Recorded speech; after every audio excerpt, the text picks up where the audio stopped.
Guys, good morning. Welcome back to my channel. Nandito na naman ako sa aming pananim na tambo. Naglilinis ako, nag-aalis ako ng damo. Kasi daming damo. Kaya araw-araw hanggang sa matapos ito. Hanggang sa matapos itong paglilinis, pag-aalis namin ng damo dito sa tambo. Andito palagi ako sa tambo guys, sa ilalim ng tambo. Naglilinis ako nag-aalis ako ng mga damo. Dahil ang daming damo eh. Ayan guys. Daming damo. Ayan. Ayan guys. Aalisin natin yung damo dito sa tambo. Kasi ito, ano to,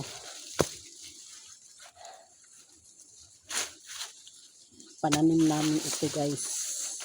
Pananim namin itong tambo. Kaya inaalis namin itong damo.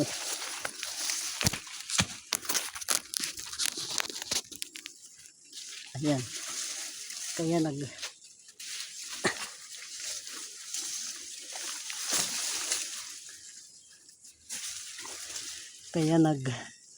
naggugwantis kami kasi makasugat ang dahon nito. Tulad nito guys, makasugat ito. Kaya kailangan gagamit ka ng gwantis para hindi ka masugatan. At saka protection na rin sa kamay. Kasi lupa ang hinahawakan namin. Kaya yan oh. Nagsuot ako ng gwantis. Ito yung guys, ang daming damo oh. Inaalis namin ito upang lalago itong tambo. Tingnan mo oh, ang daming baging sa taas oh, ampalaya, ang daming ampalaya kasi rito tumutubo guys, mga wild ampalaya. Ang daming tumutubo. Kaya pinapatay namin ito, ampalaya to eh. Binubunot namin ito, ginagabot namin. Kasi tatakpan rin niya yung tambo. At saka pag natakpan na ng mabuti yung tambo, mamamatay ito. Kaya ito guys, alisin natin itong mga ito. Tulad nito. Ito kasi napagkuhaan na ito ng ng bunga niya. Kaya dapat alisin. Tulad niyan, inalisin namin ito. Tulad niyan oh. Alisin itong mga para maganda ang dadami ang niya, ang sisibol. Sisibol yung maliliit, sisibol yan at saka yun na ang mamumunga pagdating ng tagbunga nito. Kaya yan guys oh.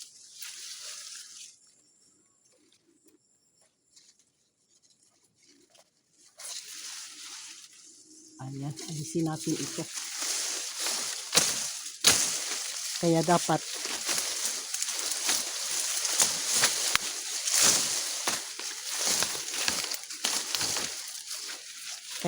itong itak kailangang matalim.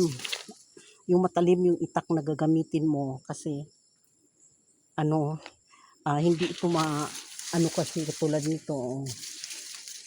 Tulad niyan.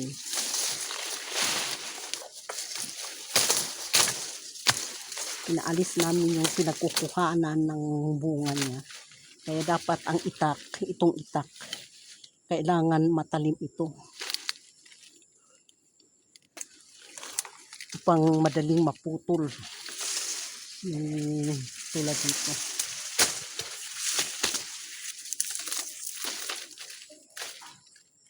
Yan. Yan guys.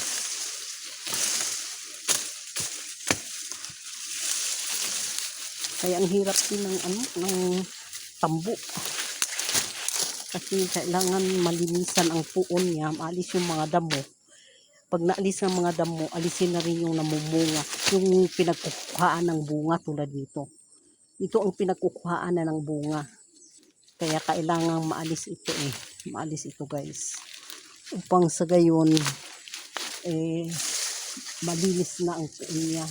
Ito na ang mamumunga. Ito. Pagdating ng panagtagbungan niya, mga buwan ng February, tsaka March, ito na ang mamumunga. At sa pag inalis mo, linilinisan mo yung puno niya, sisibol yung mga maliliit. Yun din ang mamumunga. Kaya yan guys, Ayan. Ayan, naalis natin mga ito. Kaya, ayan. Hindi pa. Ilang pa. Alisin natin ito. At saka, maglilinis tayo, linisan natin yung puon. At saka alisin yung mga dahon na nahuhulog, yung mga patay na dahon, nahuhulog dito sa puno. Kailangan maalis. Ayan guys. Ayan. Yung mga dahon nito, yung dahon, kailangan maalis ito. Ayan. Upang sisibol yung anak niya.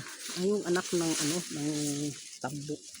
Ayun ko anong tawag sa Tagalog noon.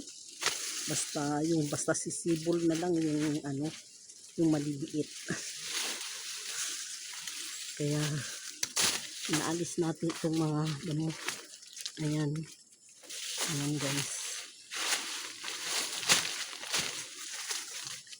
Ayan. Ayan mga damo yung damo naalis natin yan. Ayan guys. Kaya maraming salamat guys. Hindi ko alam kung saan kaya yung nahanap ko. Ayan guys. Thank you so much. Thank you so much for watching. Ayan, kulang pa. Kailangan pa. Ayan guys, ito.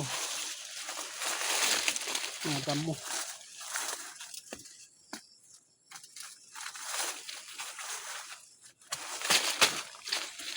Mga damo. Ito fern. Fern. Ang dami dito sa katambuan, sa ilalim ng tambo. Ito kasi binibinta doon sa Maynila. Gawin nilang flower. Pero dito, damo lang yan. Ayan guys. Ayan.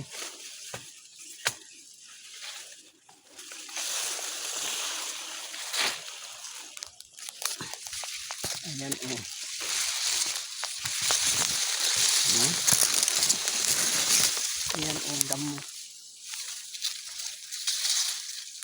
Kaya thank you so much guys for watching. Thank you. Kung hindi ka pa nakapag-subscribe sa aking channel, paki-subscribe guys at pakipindot mo na rin yung yung notification bell, tapos piliin mo yung pang updated kayo sa akin sa pang mga video. Dito lang sa farm guys, matanda na ako pero nagtatrabaho pa rin ako.